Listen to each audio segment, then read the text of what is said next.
Welcome back, MTG Joe here in person today. We are back. I am finally moved into my new house, sorta, kinda. It's still a mess and things, as you can see, an empty bookcase. I set up my computer, so we got HD quality. Thanks for the patience while we were doing some ghetto innovation for the last few videos. But we're here today for our weekly meta installment.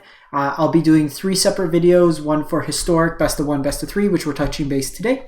We'll also have one for alchemy and one for standard for both best of 1 and best of 3 formats.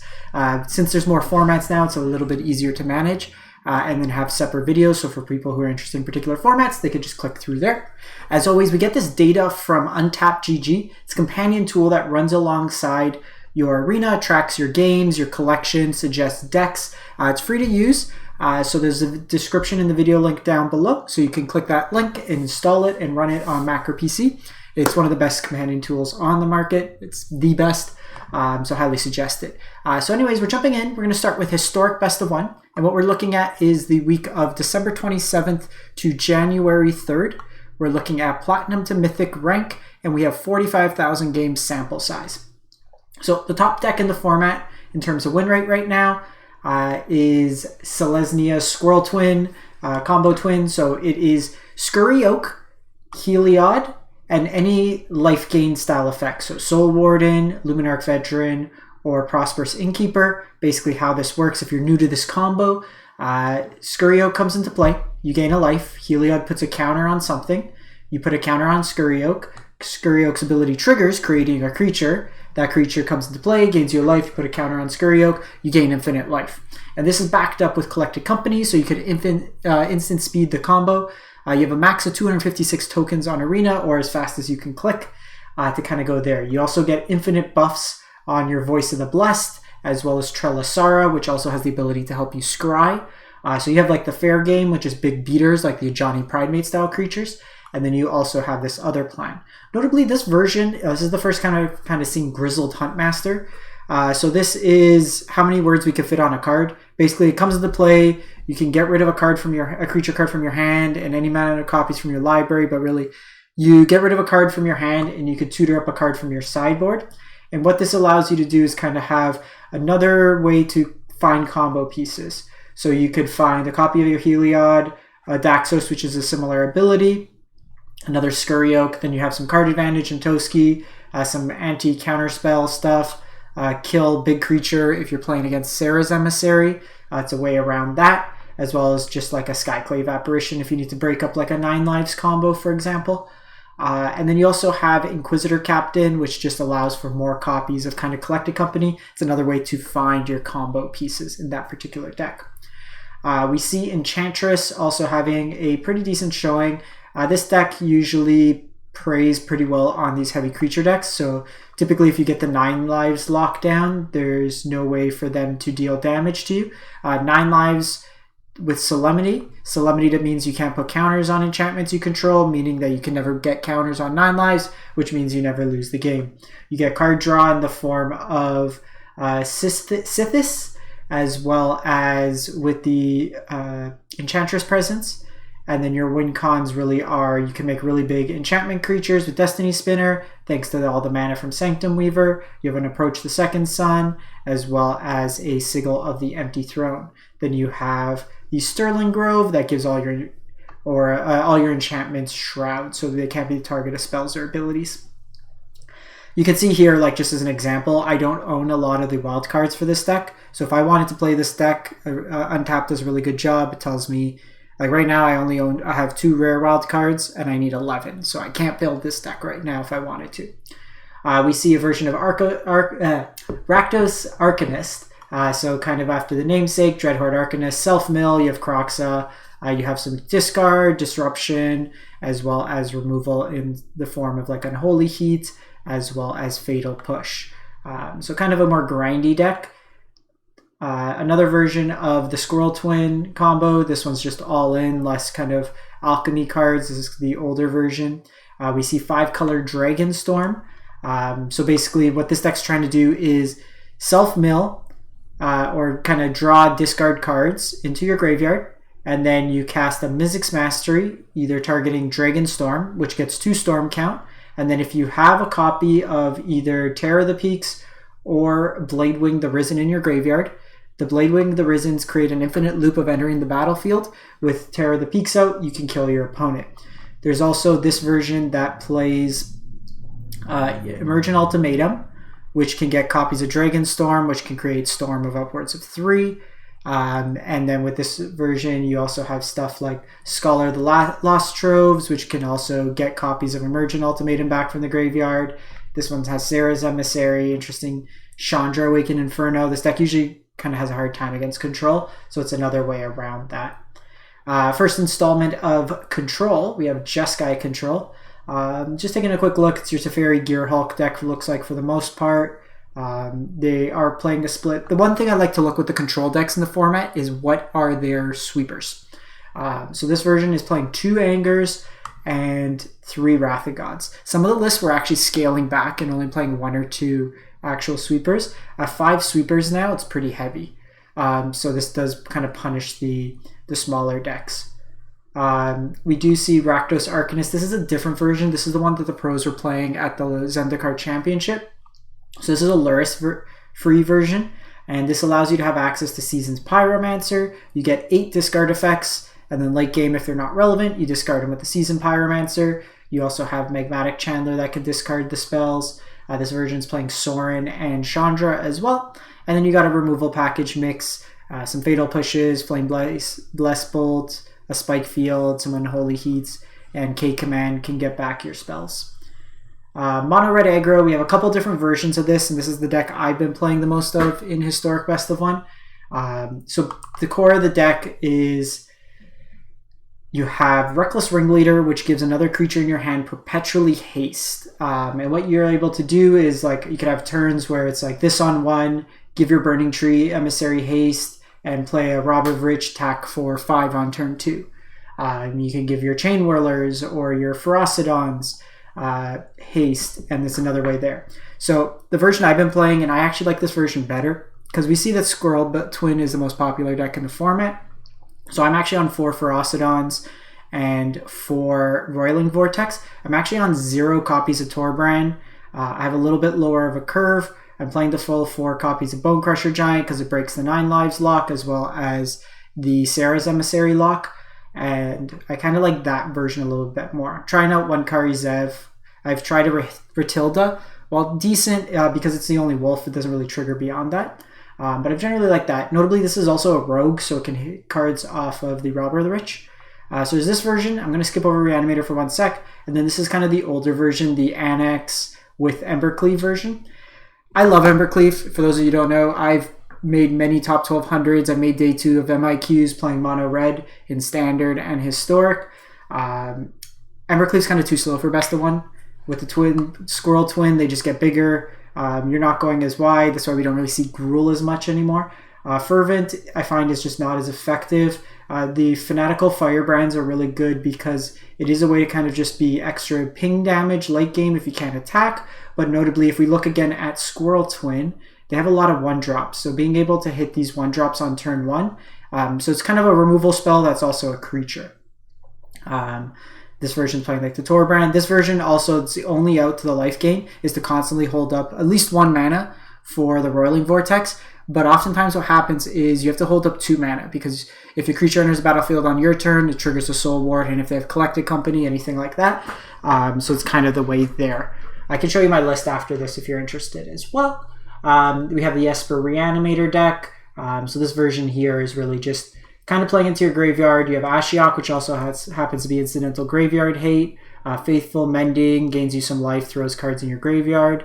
You have Late to Dinner, which is another reanimation spell. So 6 ways to get creatures back. You have the Bone Shards. Interesting, this version's playing 2 copies of Jin-Gitaxias and then 1 copy of Elesh Norn. While this draws you more cards, I feel like Elesh Norn's more impactful. This can be killed before end step. Unholy Heat gets it. There's a lot more ways to kind of hit it. This is also somewhat castable, where this being 10 mana is a lot harder. This version here also, you do have Stitcher Supplier with the Phyrexian Tower to accelerate for potential turn 3. And you're also playing Priest of the Fell Rites as another way to reanimate spells. Golgari Food, this is basically a Luris sack engine. You have Cat Oven deck with Ravenous Squirrel to get really big and Meat Hook Massacre with the food package. It's a very kind of annoying deck to play against. They gain a lot of incidental life. Honestly, as the mono red deck, because we're not playing Embercleave, this is actually the hardest matchup I've run into. They gain a lot of incidental life, and they always seem to have some way to crack to revolt a Fatal Push, and they always have the Fatal Push for my Ferocidon. We have Auras. Hushbringer is very good in the format at shutting down a lot of stuff. Basically, the entirety of Angels or Green-White can't win with Hushbringer. So it's just a really powerful card there. 5-color Dragonstorm. This is just another version of the deck. Very similar idea. This one also has Omniscience that can be fetched with Emergent Ultimatum. So kind of another backdoor win there. We have the mono red Madness deck.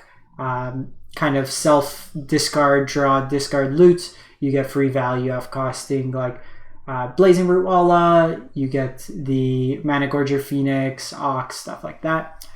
We see Angels, subpar win rate, 50%. They do have the Inquisitor Captain. And then Is a Phoenix, is a Delver. Interestingly, not doing too well in best of one. The decks tend to be a lot more linear and aggro, and they have a hard time with the life gain deck, I would imagine. Just being able to kind of go over the top. Voice of the Blessed can get flying, so it makes your dorks a little harder. And like you basically have 7 removal spells, and this isn't really a true removal, but these are all kind of, if you don't hit them at the right time, they don't really do much. So that's the best of 1 meta. Let's look at best of 3. For this one, I went December 9th to January 3rd, about a month. I haven't touched Historic in a while. Best of 3, so I wanted a larger population just to see some more decks. And what we have here is a Phoenix being the top performing deck actually in best of 3. This allows you to bring in cards like Anger of the Gods to help those aggro matchups. You get some Crackling Drakes, just bigger beaters. In the air, you get counter spells, you get bounce, stuff like that. Interesting, they are on the Delver plan in this particular format, which is interesting to say the least. So kind of the same structure in the main board. This deck does, in the main board, get hosed by Graveyard Hate. It's really neutered in that effect. You do have Delver that can play around that, and then you do have the Crackling Drakes. They don't care about Graveyard being exiled, so it's another way kind of around. This is kind of the deck that's been going around as one of the more annoying, prevalent decks in the format. You have its Proctor Control. So it's a blue-white control shell with Strict Proctor. And what you're doing is with Strict Proctor, you can cast Lotus Field, and then you don't have to sack the lands because you don't pay the trigger ability.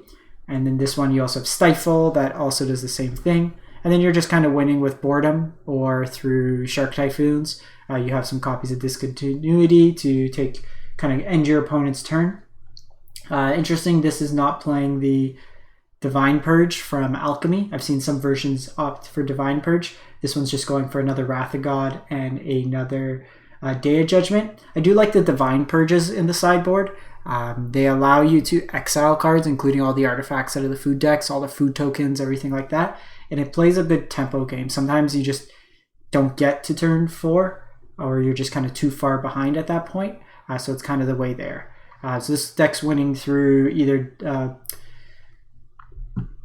Second Sun, the Japanese card art, and Shark Typhoon, or usually your opponent just goes home. 5-color Niv, just killing your wild cards.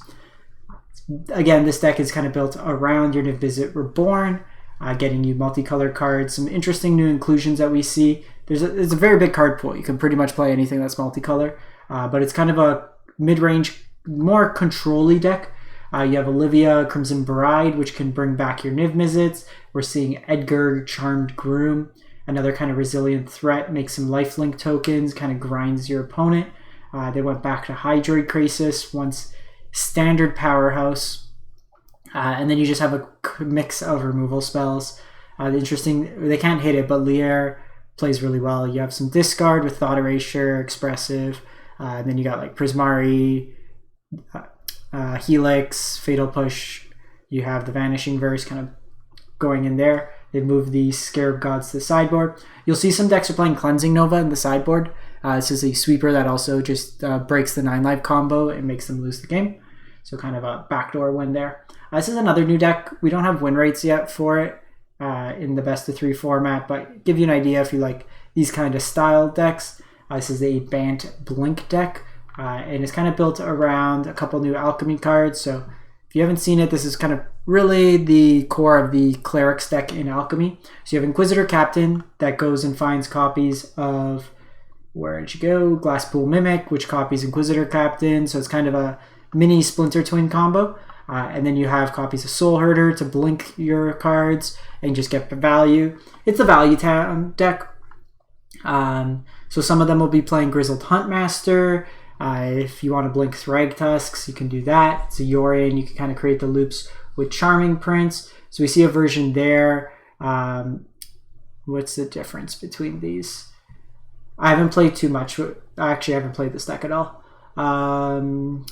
Looks the same, looks the same. Is it just the mana base? You have Ephemerate, 32 lands, so it's just the sideboard maybe? Yeah, this has got an Elspeth's Conquers Death. This one doesn't. Commence the endgame. So kind of just some changes in the sideboards.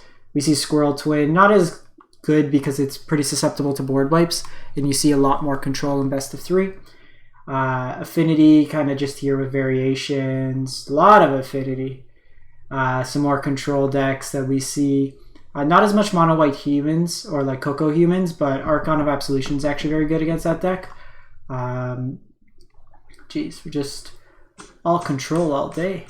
I'm actually interested. Let's just see more recent. One sec. There's the backdoor way of doing this. Golgari Food more recently. We see the control decks, Phoenix. So yeah, Golgari Food's kind of it's a food to fairy deck, Phoenix. And then we do see some copies of Selesnya humans. Sigardian Evangelical, another way to just get some pseudo card draw. You have the Huntmaster that gets you a creature package. Some stuff like Voracious Hydra as a fight card. Containment Priest for graveyard decks. Another copy of the Giant Killer if you need to break stuff. So some interesting kind of cards. Backdoor way of searching for a land if you need it. I don't think setting up this toolboxy of a sideboard is the correct way to go. While there are some kind of silver bullets, I still think like having some copies of Fateful Absence, Declaration Stone do tend to be a little bit better than just having a full kind of random toolbox, because it's not really card advantage, it's card selection, but I'd have to play it a little bit more to kind of get a feel. So that's that.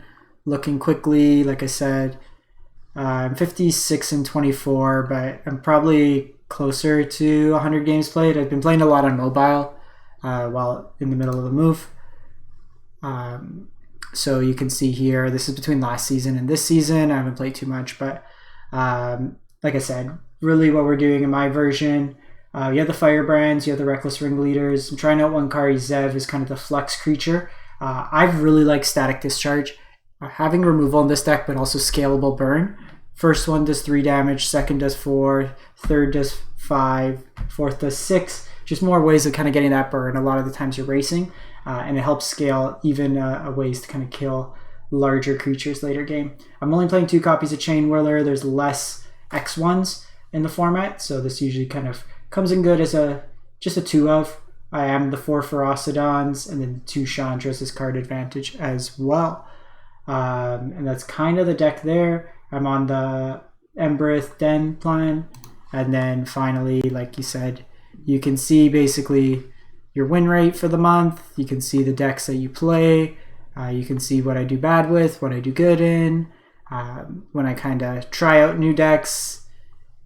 So if you want to try out Untapped, it's free to use. You get all this kind of good information. Even if you're a limited player, you can switch your format and you can see play Rakdos 21 and 5. Trophy. You can see which decks you do well with, which ones you don't, and just kind of go from there. So thanks for watching. Do appreciate you stopping by. We'll be getting back to gaming content on the channel as soon as I get a little bit more impact, but doing these really quick. As always, if you do enjoy the content, it'd be greatly appreciated if you could drop a like, comment, and if you haven't done so, consider subscribing. We play standard, well, pretty much Alchemy Historic right now. Probably focus on Historic. once standard kind of gets shaken up a bit, we'll go back to standard. But we do have that. I'd appreciate if you could drop a sub or a follow on YouTube, or a like, sorry. And we will catch you next time. Thanks for watching. Stay safe out there.